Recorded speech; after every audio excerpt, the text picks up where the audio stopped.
Welcome everyone, and I hope you brought your middens and a burning desire to survive Jack Frost's invasion while cosplaying as an exploited 19th century worker. So we're taking a look at Frostpunk. Now I've known of Frostpunk for a while, and I've always kind of avoided it. Not because it looked bad, but because I knew I'd enjoy it. Sort of like saving it for a rainy day. And granted, there are many of those in the UK, but I guess I found the right one. So I finally played it, and it really is rather good.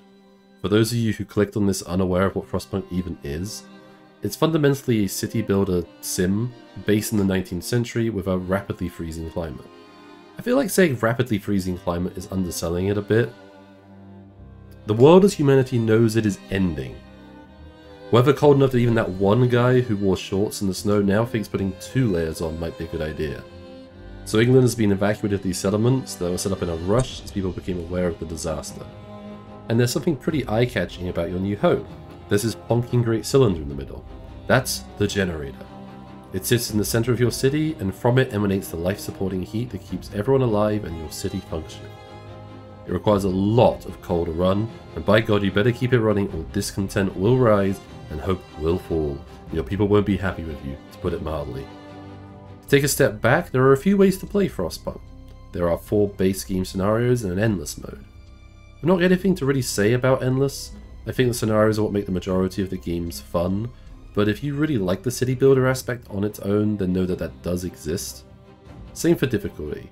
I just played on medium or normal and found that that was mostly challenging enough to keep the game's difficult choices meaningful. I didn't really get bogged down too much trying to perfect my city or anything, but the other difficulty modes are there, so that's good for playability. I'm going to go through the main scenario, A New Home, in detail, and then buzz through the other scenarios. A New Home starts with a voice animation explaining how things got to this point and what the stakes are, and I'm so sad that he doesn't voice more stuff in the game. He's really good at setting tone and I miss him. We bid farewell to plenty, and for those who remained came the time to adapt. We decided to leave our homes and head north. In this scenario, the main aim is simply to get a city running that will survive the Great Freeze. Failure means death for you and everyone who lives here. You start with a fairly overwhelming amount of information being thrown at you, but it doesn't take too long to get used to it. The UI is really nice in this game, and that helps processing the information a lot. The clicking and whirring of cogs when you press buttons, that ice effect when the temperature drops.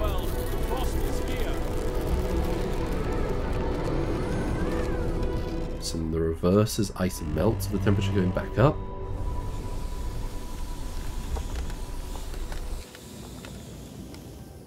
I love it. Well designed UI and greatly immersive too. The city itself is a 3D city that you build in concentric circles around the generator. It's very pretty, and of course ice and snow builds up appropriately and melts depending on how hot the area is or if a path is left behind if workers have to dig through the snowdrifts. There's other neat things like the people are rendered and seem to be tracked most of the time, with them going to work, getting meals, sleeping. Also, if you build buildings of the same type next to each other, they can build bridges between them. And I just think that's wonderful to look at. So for a bird's eye view sim game, the visuals are suddenly grabbing my attention. Although I have to mention Frostpunk was actually rather resource intensive for me and caused me a few issues when streaming. I didn't really expect that for a city sim, so the visuals might have come at a cost. You may have some issues if you're on a lower end PC. Taking a look around the UI, you first have this big circle containing the temperature. The temperature will fluctuate, but it's only going to get colder overall. However, it's only the second most important number on your screen. That would be your coal reserve. Keep this full. If you let yourself forget about coal, a terrible curse will be placed on you and your family, where people's limbs start to fall off. Well, one person's curse is another person's frostbite and hypothermia after all. And once people are sick, they can't work until they're feeling better again. That can delay you getting more coal, and that starts the doom spiral of not being able to heat enough, causing more people to get sick, so it's harder to get coal, so more people will start getting sick, so you have even less of everything until it all just implodes on you. The other numbers up here are your amount of wood, steel, and food you have, along with a rare resource you can't make more of called steam cores. You honestly need a surprising amount of each of these resources, and do a good job of keeping you distracted spinning plates to keep up the production rates. But while you're spinning those plates, you've got to keep an eye on that coal. Looking down at the bottom of the UI, we have a lot of interesting buttons and colourful bars. The bars in that button with the scales on it are particularly unique. The red bar is your citizens' discontent with their situation. Are they too cold, too sick, too hungry and overworked? Discontent will rise. And the blue is their hope in you and in surviving, which is raised by doing things like sticking to promises or signing laws that will lead to a better quality of life. Which brings us to the laws. Along with it being bloody cold, laws are the other mechanic that sets Frostpunk apart. As the captain, you decide how the city will be run, while sacrifices are necessary to save people and keep the generator running. Does little Timmy really yearn for the mines? What do we do with the people who we had to amputate to save? Can we afford a graveyard, or should we just dump the body? Should everyone listen to your word as law and truth on pain of death? Don't think about that last one. I got a little ahead of myself there. Laws represent the main thrust of a new home story. The story of your colony and just what you did to survive. What lines did you draw and which did you cross to save your people? So you start New Home with building tents and gathering some materials from deposits, but there's also some people from your expedition that got lost on the way. You need to send out search parties for them. And to do that you need to research scouts at the workshops.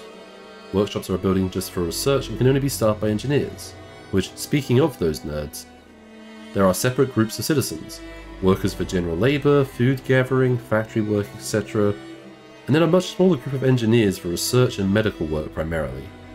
And if you're so inclined to recreate 19th century Britain accurately, the children may also be workers. They yearn to run the mines and the factories with nary an adult in sight. Going back to the workshop, you have the tech tree. Naturally, you need to progress this to keep up with the balances of resource management against the ever-increasing cold. The tree is well balanced, and fairly often I found it nail-bitingly hard to choose what was next worth researching. Can we handle the cold for a bit and upgrade food production, or the medical facilities? Or even get to producing automatons? Do we need to upgrade the generator now before the next storm hits? The tension between the various researchers remains in all the scenarios, so they really perfected this bit. Looking here is the beacon needed to create scouts. Scouts are the manliest men and women, the most daring and the brave to leave the city in search for supplies and survivors. If I had two top tips for playing Frostpunk, it'd be always be researching, and get 2 scouts, and keep those heroes on the move. Get them out looking for your people and to nab any resources they find along the way. They don't have to come back immediately, so you can build a massive treasure trove to bring back. More population is a double-edged sword though. You have more people to run your mines, your factories, your research, but also more people to feed, to house, and to keep from getting sick. And as you run out of space for houses near the generator, you need to spend more coal to warm up a larger area. You were keeping an eye on that coal, right? As you explore with scouts, you find hints of other nearby cities. One's an American city called Tesla, which is in sparking ruins, and another called Winterhome. Most of the surrounding POIs are suspiciously empty, and when you finally reach it, Winterhome is in ruins. The generator is busted and there's destruction everywhere. You're not sure what happened there, but the discovery leads your people to panic that the city is doomed too. All that precious hope you built up will blow out like a candle.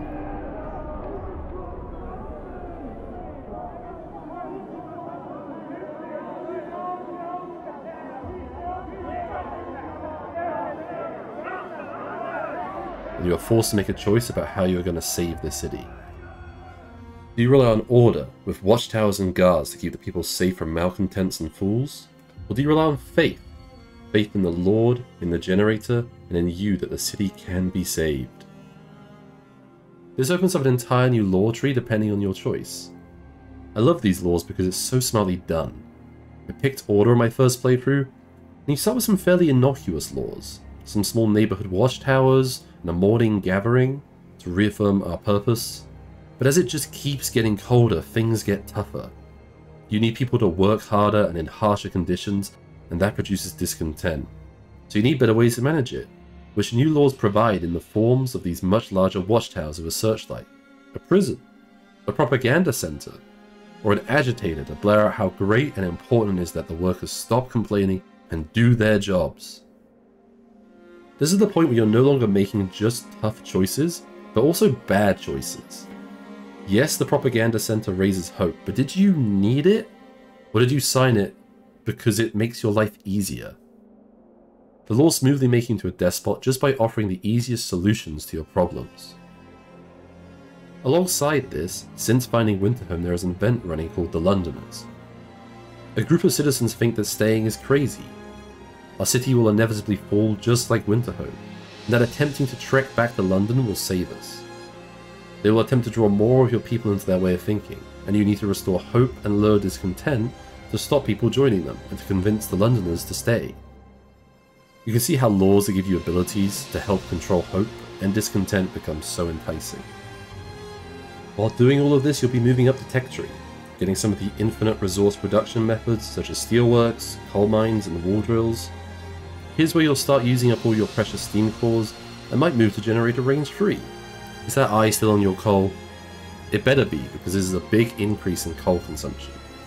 If you haven't seen it, there's an economy tab that's useful for keeping track of resource rates, but particularly coal. If it's in the red and you can't reduce consumption, you need to make more people work on coal now.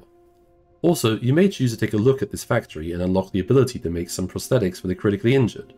And these bloody enormous automatons. These giant walking train engines are costly, but they don't sleep and they don't get cold. Without upgrades, they only work at 60% efficiency, but over 24 hours, there's still 45% more work done than by humans during the standard 10 hours.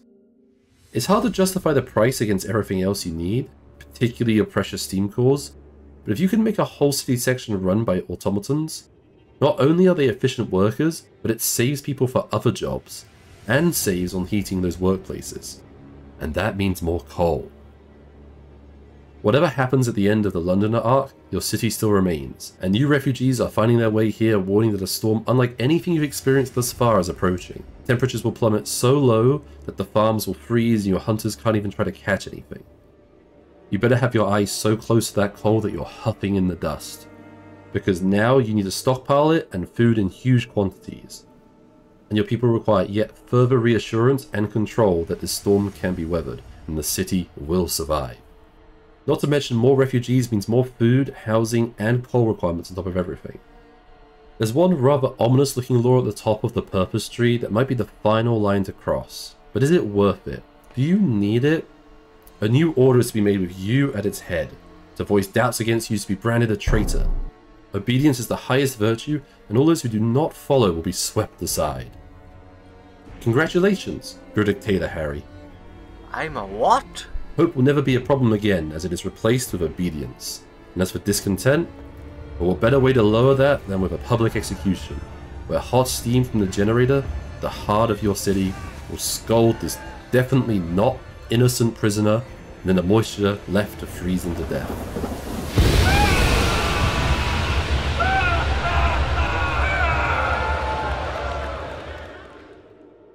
However, whether you made this choice or not, the coal doesn't care.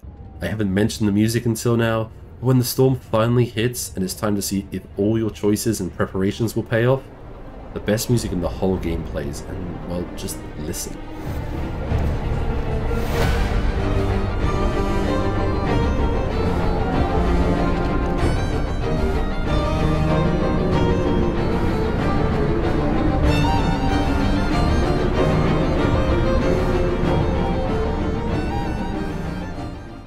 It was honestly really emotional my first city as dawn came into sight, and the city warmed up for the first time in weeks. That's always the mark of a great game for me. Just that feeling alone, I would recommend playing Frostpunk. It was truly special, and then that music was the perfect send-off. When those strings were playing, And then you get this playback of your run, with the city being built and the comments about what choices you made. It's a great feeling, and watching back the city you made and saved, and remembering what it went through, that ending, plus the fun city building and the moral quandaries that actually felt like real choices, not push A to be good, push B to be evil, all make Frostpunk be truly memorable. That being said, before we look at the other scenarios, I do have a couple of gripes to lay out. One's a small thing, the promise to heat your homes is a trick. Don't do it. If you upgrade homes into better ones, that counts as failing. If you switch the heating system for the home, and for even 1 microsecond that temperature falls, broken promise, discontent rises, hope falls. Kind of annoying that the most common promise just feels a bit broken. The major gripe though is about the faith versus order as a decision, the one that feels central to the whole scenario. I played A New Home a second time to try out Faith and to see what was different, and to be honest, sadly not much, or not enough at least. It's a lot of set dressing. Early on you get sermons and temples that in contrast to Order are more about raising hope than reducing discontent. But as you get into the more significant laws, they end up being very similar. Faithkeepers instead of guards, shrines instead of agitators, and a new faith instead of a new order. And even more disappointingly, the new faith is nearly identical. Hope is now devotion instead of obedience, and you get the same execution platform. Sure, you get bells during the start and end shift instead of a blaring horn and tramping feet, but I was really surprised how little the campaign changed. Originally I was also going to have a section here to complain about game balance. I was sure Order was better, but I played a little bit more and Faith does have some useful unique abilities too. The big one for Order is an ability called Foreman, which is a 40% increase in efficiency in a workplace for 24 hours. And that combined with either an automaton or the emergency 24-hour shift is very potent for both research and resource production. Faith, on the flip side, has these neat little field kitchens and houses of healing.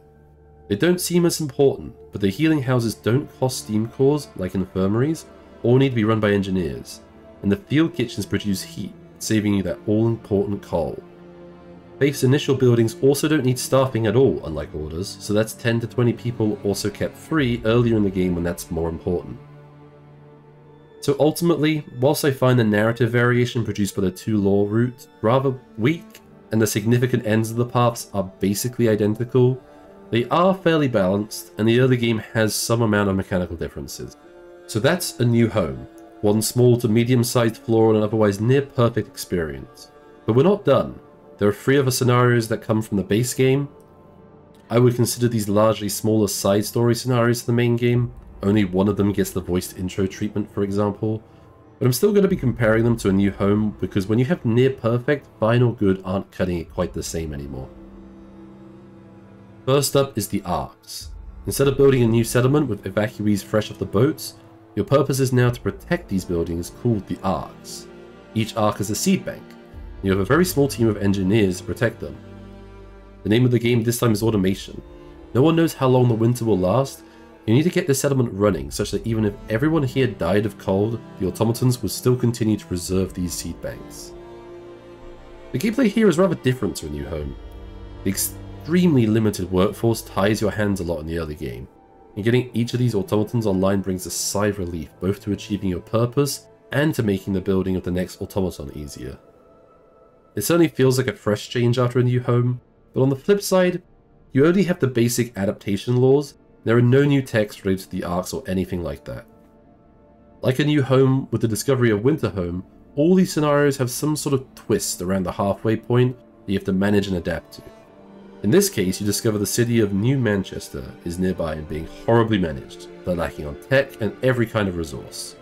The question posed is whether you can afford to give them your spare resources while not risking your precious seed banks that you are here for in the first place. Or should you lose the seed banks if it means you can save the people?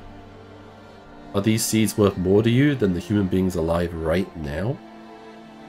At the end of the day, whatever you decide to do with New Manchester, you want to stock up on enough materials to last through the Great Freeze yourself. The ending left me rather bemused, to be honest. You get enough resources and you're done. A little text box for the game over and that's it. Certainly a far cry from the tense and desperate ending of A New Home. I'm going to discuss my feelings on these 3 side stories together, so moving swiftly on here we have the Refugees. Now you are faced with a very opposite situation from the Arks, although in many ways it is rather like A New Home. The Refugees are a group of working class people who have seized a dreadnought from the upper classes. Lords and ladies who would have left them to freeze to death, led by a man called Lord Craven, somewhat amusingly. But with that theft they have also effectively stolen a city. So now you have a ton of workers right from the start, and more are arriving all the time. Keeping up with the constant influx of new people is a challenge, but this time you're allowed to pick from either faith or order from the get-go. As you explore the map and gather the refugees, you see sightings of an unknown ship and hear whispers that the Lords are coming. This leads you to the twist of the scenario. The Lords are really coming, and how will you greet them? Welcome them into the city to save them too? Do they deserve it? Will they cause trouble with their loss of privilege and resent you? Or do you leave them to fend for themselves, basically leaving them to die? And what might they do left outside if you push them into those circumstances? All these considerations are compounded by simple issues. Even more people are arriving, and fast. Food, shelter, and coal requirements aren't getting any lower. And as time goes on, the later groups of lords are obviously not doing well, and accepting them will give you an influx of starving and sick people. These emergencies have to be handled quickly too, or they can spiral. Lots of sick people might start causing other people to get sick. Eventually, even Lord Craven himself arrives, and the tensions between the lords and your people are at their highest. There are a few ways it can go, but for me I welcomed everyone, leading to an objective to get the ballooning discontent down and inversely inflate hope. Whilst I wasn't a massive fan of how similar the scenario was to A New Home, I think mechanically my victory was a lot closer. I never quite got on top of things, and I was always playing catch up, so I was thoroughly engaged, if not quite as immersed as I was with New Home. Sadly, Refugees also was nothing exciting at the end again. Once I got those bars where they were supposed to be, I was once again presented with a text box and a game over. Finally, we have the big one, the fall of Winterhome. We took our last chance.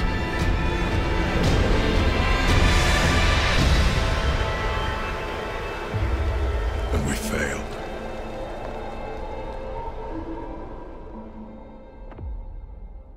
At last, it's time to learn what happened in this forlorn city we found during A New Home that set off our own cascade of events. You start with the city aflame and in ruins. Guards and workers are dead in the street after a violent rebellion against the mismanagement of the previous captain. It's kind of funny to see what could well be one of your cities look like and has to deal with after ousting you if you fucked up too much. Winterhome is tough to patch back up because everywhere that is not in ruins is on the edges of the city. Places that are hard to heat and aren't where you want to build your houses or your industry sectors. But in order to move back in next to the furnace of your generator, you've got to clear away the ruins. This is an awkward process and can block you from building as you'd really like to for a while. And all that while you have to manage gathering enough food and coal. You haven't forgotten about your coal now. Also, side note, but the thing that bothers me the most about whoever the previous captain was is that he designed the most cockeyed, slapdash bloody roads possible. I mean, look at this botch job. Leaving that slop aside though, if you manage to survive the immediate problems of imminent sickness, starvation, and death without people getting too fed up with you, then don't worry, Winterhome loves bad news. The first captain was not ousted purely because of the shambles they made at the roads. Our faithful, life-preserving generator malfunctioned. And now that the city is back on its feet, it needs you to investigate what went wrong and fix it. You need to build a repair station and man it with up to an incredible 50 engineers to investigate. 50! 50! And Winterhome really does love its bad news. Your engineers report. The generator is permanently flawed. It will break down again and again until one day it breaks so bad they can't fix it. All that precious hope you build up against the odds is immediately dashed as rumors of the news spreads. Your only hope is to evacuate. To get one of the icebreaker dreadnoughts working again with as many people on board as you can save. To evacuate safely, you have to send people with enough food and, as always, more coal. And a huge amount of steel and steam cores to retrofit the decks of the dreadnought into spaces people can live. You can only send so many resources and people over to the dreadnoughts at a time, and everyone wants to be one of the convoys sooner rather than later. Keeping order and production up as your population dwindles into the convoys is your final challenge. Well, did I say final? I did say the generator would break again. Each failure can take days to fix, despite upgrades to the repair station, and it'll only get worse. And when the generator breaks, not only does discontent rise, but also people are going to get sick and fast. And you still need a huge number of your engineers to keep that oversized boiler from exploding early. At the end of all of it, the generator finally breathes its last gasp of steam, leaving Winterhome in the state you'll end up finding it later in A New Home.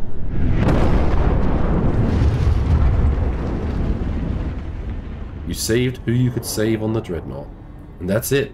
Despite your efforts, Winterhome was destined to fail. So that's the last of the 3 scenarios, and overall I do like them. In Arks, it's fun to see the automatons really take center stage and change up the playstyle, and then Refugees puts you under a lot of pressure from being overwhelmed with people. and both help you prepare for the final scenario of Winterhome, which itself is a solid gameplay challenge finale for Frostpunk. It also feels like a very appropriate side story after having played New Home and seeing Winterhome. However, I do have several issues with them too. As I said, next to near perfect, being merely good is missing some of its shine. The Arks is really missing a lot of variety. The lack of the second lore book is painful, and the thing about automatons is they really are very good. So once you get them, the scenario starts to feel over already. Arks is definitely the easiest as a result, and I found it very strange that there's no text or basically any story beats that are about the Arks themselves. The story and usual Frostpunk hard choices are centered on New Manchester, which frankly seems a waste. As you may have noticed, every scenario has a twist that is, at its heart, can you spare resources to save people? Nothing wrong with that, Frostpunk is very focused on that, but this was the perfect opportunity to break that mold and show something else off. Refugees might actually be my favourite of the three, despite it being the most similar to A New Home. Not entirely sure why, but I think it's because the pressure and story of it clicked the best for me. Winterhome was harder, but I enjoyed the problems in Refugees put my way a bit more. However, while A New Home's The Great Storm is hard to beat, I am rather disappointed that none of them even tried. All of them kind of go out with a whimper, despite Winterhome literally having a bang. You complete an objective within a time limit, and that's it. Scenario's over. Compared to how hard A New Home's ending hit, I'm so dissatisfied with these threes. I honestly would have taken them just reusing the music in the final great threes and Arks and Refugees again. Frostpunk might have felt a little short without them, but without that closing act they feel unfinished. They're very much extra content you can have some fun with, but I doubt I'll remember them much in the long run. So there we have it, all of Frostpunk. I still need to look at the DLC as I hear good things, but that's it for now. I love this game and would highly recommend it to anyone who likes more strategic games, or anyone who likes a very immersive theme and story. The flaws are very forgivable, even if I do wish the side scenarios kept up the same degree of quality. So I'm looking forward to seeing how things are in the DLC next, and in the very recently released Frostpunk 2. And until next time, take care of yourselves, and thanks for watching.